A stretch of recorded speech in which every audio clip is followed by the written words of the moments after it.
मैं दक्ष जैन, दुर्ग का निवासी, आप सभी को उपरोक्त पहेली पर आधारित माँ सती अंजना की एक कहानी सुनाने जा रहा हूँ। महेंद्र नगर के राजा महेंद्र की रूपवती गुणवती कन्या का नाम अंजना था। अंजना माता पिता की लाडली थी, अतः वे अच्छे परिवार में ही अपनी पुत्र ब्याहना चाहते थे। एक मंत्री ने राजा हिरण्याप के पुत्र विद्युत प्रभ और राजा प्रहलाद के पुत्र पवनंजय के पटचित्र दिखलाए।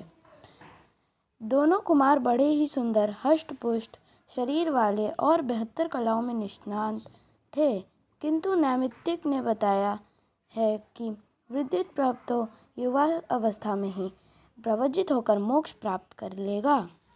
तब राजा ने पवनंजय के साथ अंजना की सगाई तय कर दी। एक दिन पवनंजय को विचार आया, जिसके साथ मेरा पूरा बिताना है, मैं देखूं तो सही उसका वाणी व्यवहार कैसा है। विद्या के बल से उड़कर तथा अदृश्य होकर पवनंजय अपने मित्र के साथ अंजना के महल में पहुंचे। अंजना सहेलियों के साथ बैठी हुई थी। उस समय मिश्रिका नामक सहेली कह रही थी, विद्युत प्रभ के सामने पवनंजय कुछ नहीं है। यह कैसा गुणवान और धार्मिक संस्कारों वाला। अंजना ने यह सब सुनकर लज्जावश पवनंजय का पक्ष नहीं लिया। पवनंजय ने सोचा, इसका मेरे से अधिक स्नेह दूसरे पुरुष पर है, तभी यह चुपचाप बैठी हुई है। इसीलिए वह बहुत क्रुद्ध हुए और शादी होने पर भी अंजना से बात तक नहीं करने का निश्चय कर लिया।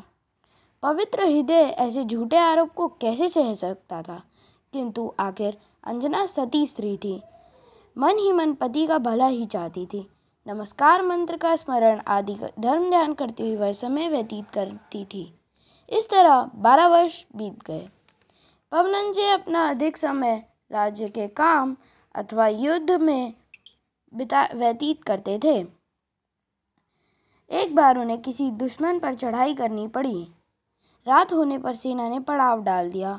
पवनंजय एक पेड़ के नीचे सोए, पर उन्हें नींद नहीं आ रही थी। पवनंजय जिस पेड़ के नीचे सोए थे, उस पर एक घोंसला था। चकवा चकवी आनंद कर रहे थे। थोड़ी देर बाद चकवा उड़ने लगा। चकवी ने अपने पंखों से उसे रोकने की बहुत कोशिश की, लेकिन चकवा नहीं माना। वह निर्दय होकर उड़ गया। चकवी को बहुत दुख हुआ और वह अपने पंख फड़फड़ाने लगी।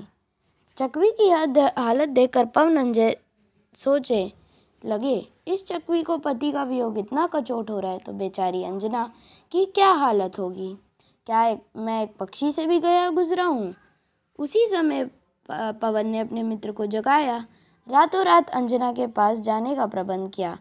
एक और सुबह दुश्मन पर सेना ले जाकर हमला करना था और दूसरी ओर पत्नी का प्रेम जीतना था। पवन अपने मित्र के साथ विमान द्वारा अंजना के महल पहुंचे। सब लोग गाढ़ी नींद में सो रहे थे, किंतु अंजना उस वक्त भगवान का ध्यान कर रही थी। दासी ने आकर उसे समाचार दिया, राजकुमार पवनंजय पधार रहे हैं। यह सुनते ही अंजना घबरा गई। उसका गला रूंध गया, आंखों से प्रेम के आंसू बह निकले। पवनंजय के आने पर वह सत्कार करने के लिए एक भी शब्द न बोल सकी। चुपचाप वह पति के चरणों में गिर पड़ी।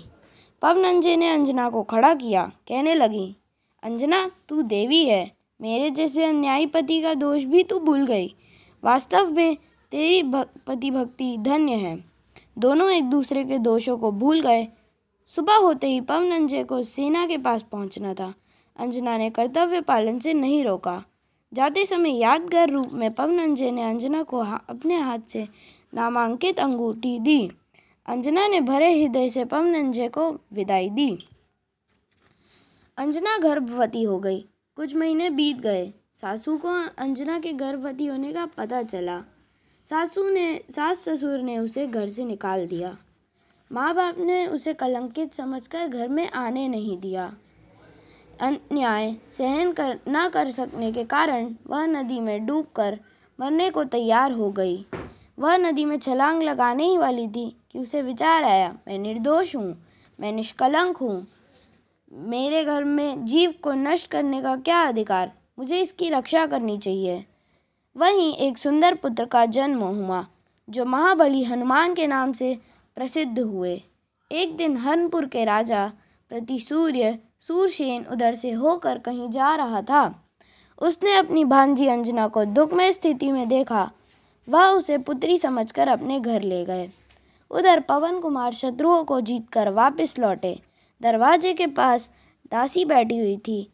उसने भरे गले से अंजना का सारा किस्सा पवनंजय को सुनाया। अंजना का वृतांत सुनकर पवन कुमार को बहुत दुख हुआ। बहुत तलाश करने के बाद अंजना का पता लगा। इस प्रकार अंजना महासती और पवन कुमार निरतिचार पूर्वक संयम का पालन करते हुए अंत समय संलेखना संधारा करके देवलोक सिधार गए और वहाँ से उनका जीव महाविदेह क्षेत्र में जन्म लेकर मोक्ष प्राप्त करेगा। जय जिनेंद्र।